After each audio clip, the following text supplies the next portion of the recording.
My first guest is a trailblazing supermodel, entrepreneur, actress, a torchbearer, and a boundary-breaking icon.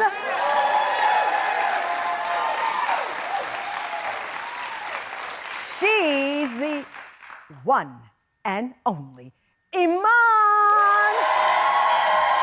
Look at this. Since her first Vogue shoot in 1976, Iman has been redefining the model of beauty and paving the way for all shades, shapes, and sizes so that we can all see ourselves in the beauty business. For nearly 5 decades, but who's counting? Iman has served face, as the kids say, on countless magazine covers. Her latest is the Fashion Bible W Magazine's 50th anniversary issue on stands now. And Iman is also turning heads with her latest venture that premiered this week. She's executive producer, that's a seat at the table, of a new YouTube documentary series called Supreme Models. Tam Fam, please welcome the woman, when she was created, they broke the mold, the legendary, the League of Her Own, my friend, Iman!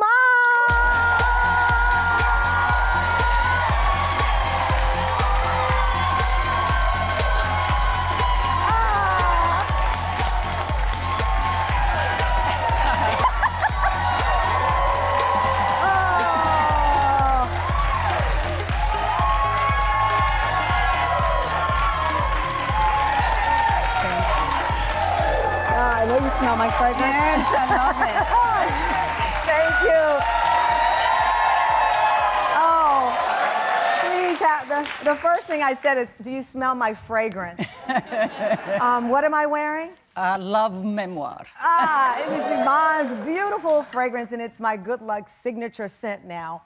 I have to ask you about luck. Yeah. What happened to your hand? You're in a wrist sling. Yes, actually, I broke my wrist. You know, when I hit 60, I'm 67 now. When I hit...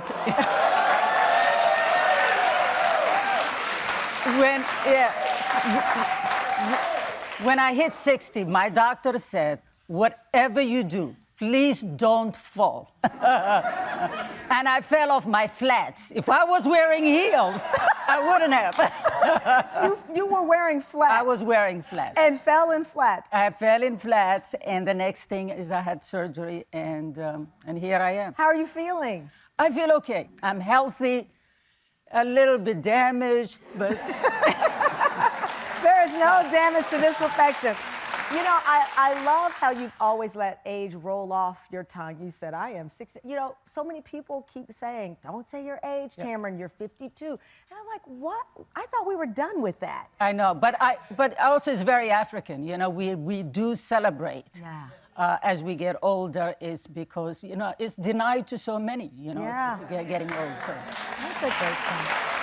It is remarkable how you have leaned into this role of power. Exactly. It's like I have been in this business one way or the other, as a model, as an entrepreneur, you know, like almost 40 years. Yeah. So, you know, when I came to the United States, I was majoring in political science, so I was quite aware of what was going on.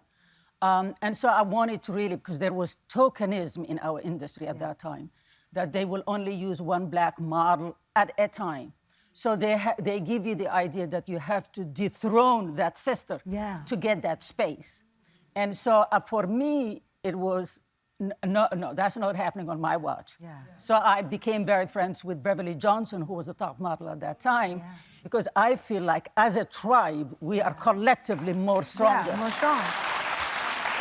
Which, this project that you're working on, you executive produce, it's a series called Supreme Models. It premiered earlier this week. I want to play a clip before we talk about the show. There is nothing like a black model on the runway.